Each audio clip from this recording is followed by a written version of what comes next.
Hello everyone, welcome to another week of the News Plus from Plus Agency.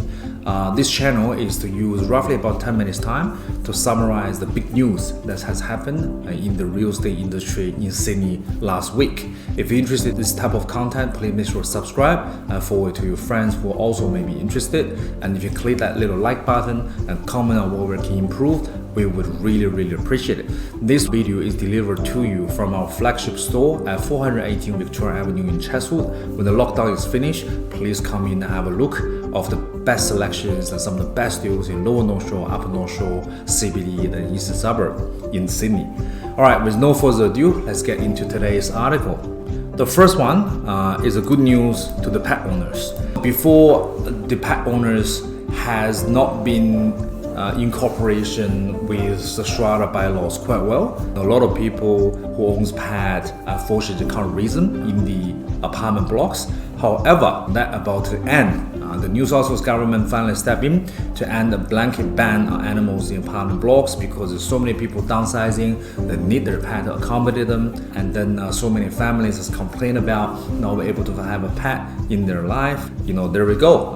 The government is stepping in, and it's definitely good news to all animal lovers out there. Alright, next one. Downsizer dish baron for northern beaches. The downsizers are really strong buyer group in this market. Byron Bay, being one of the most famous livable area in Sydney, has attracted some massive sales and some long-term owners. However, with time passing by, downsizers from Manly who were thinking about moving to Byron Bay changed their minds when they're stepping into a lot of beautiful houses in Avalon Beach and northern beaches.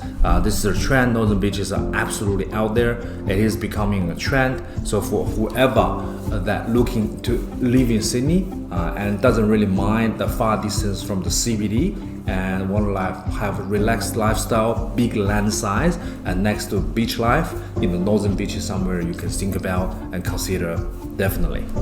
All right, going back to our sport, Upper North Shore. Longview regains crown as the Upper North Shore's most expensive suburb. So Longview is a very nice area, even though it doesn't have a train station, but the lifestyle and the size of the land and the houses down there are absolutely amazing. The suburb median has exceeded $4.5 million, and then followed by Northbridge, which is about 4.3, and Killara, which is about 3.7. So Upper North Shore is the area that has always been very popular. The top three most popular suburb has now been crowned, leading by Longview, followed by Northbridge and Killara.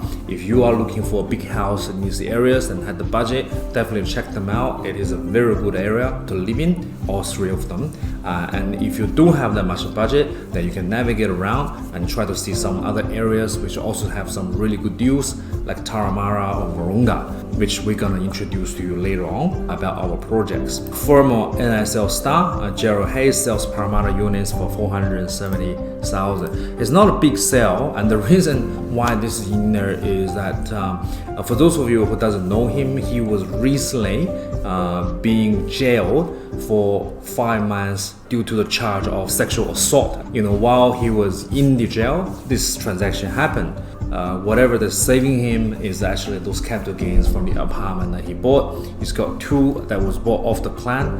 He's still making money while being locked away. So this is what happens in Sydney. Asset is very secure to you whenever whatever happens, even though I don't think that any of us would want to go down that track. Carole Ann Kennedy sells in Woollahra for about $23 million, setting a new suburb record. Woollahra, eastern suburb, what can we say? But Woollahra has not been a very expensive area. It's always been on the market. It's definitely up there, but it's not $23 million up there. And this time it finally hits its mark. This property was bought back in the days of 1997 for only about $2.49 million, and now it's sold for $23 million, almost 10 times gain. Actually, over a very short amount of period of time. This is absolutely crazy. Like what she told her friends, if I get a city price, I'll consider it. and then he's just got that silly price. So it doesn't really have your magnificent view, but even that, the price point is crazy now in Eastern Suburb. All right, next one, former ING boss Wong sells Elizabeth Bay complex for $8.5 million. Wong is a smart investor. We can see how easy are the gains in the pandemic property surge. This is absolutely evidence of that crazy and easy money. Back in 2016, he bought it off a couple for $5.8 million. Within just a short amount of time, he has made $2.7 million on that property. That is absolutely amazing. And then the couple that bought it before only for a year, and they have made $2.3 million in just 1 year since they bought it. People always talk about big houses and all that. This is not a house. This is actually an apartment. It is waterfront. It does have a magnificent, beautiful water view. And I think these Morag buildings, even though it's old, even though it's not a house, down the track, when it has a beautiful view and big size, people attract to it and premium gets paid. All right, Jumo. Not going to the western suburb, Jumo character house sells for $700,000 above the gain at a wild auction. Jumo has not been a very popular area, even though it is very close to city.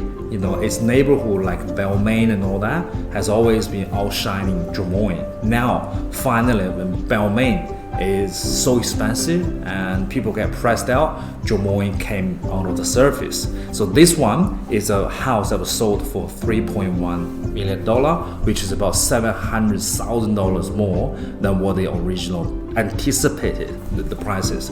The property located at 46 Hanley Street, just the first bid itself has already whopping the crown by giving uplift of about $250,000, driving the prices from 2.75 million immediately into the 3 million rank and outbid pretty much everyone else on the side. So this is absolutely crazy, amazing prices for Jumo. It does show that the shortage in the market is still there and people are still craving for good properties.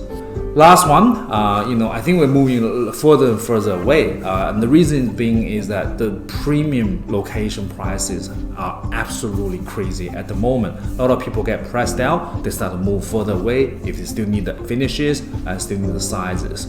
So KellerView, being in the northwest of Sydney, has now coming out of the market and become a lot of people's favorite place. This house has sold under hammer for $1.816 million after epic auction, and that is in KellerView. 22 bidder registered for the auction at 40 Mayview Avenue, KellerView. The price was $256,000 over the reserve and landed on almost $2 million for a house in KellerView. So if you want to get in the market, please make sure you be quick, because now for places like KellerView, where before there's no one consider or not having much competition, now having 22 registered bidder over a house and paying almost $2 million for it. All right, thank you so much for tuning in to this episode of News Plus. This is Peter Lee. I'll see you next week.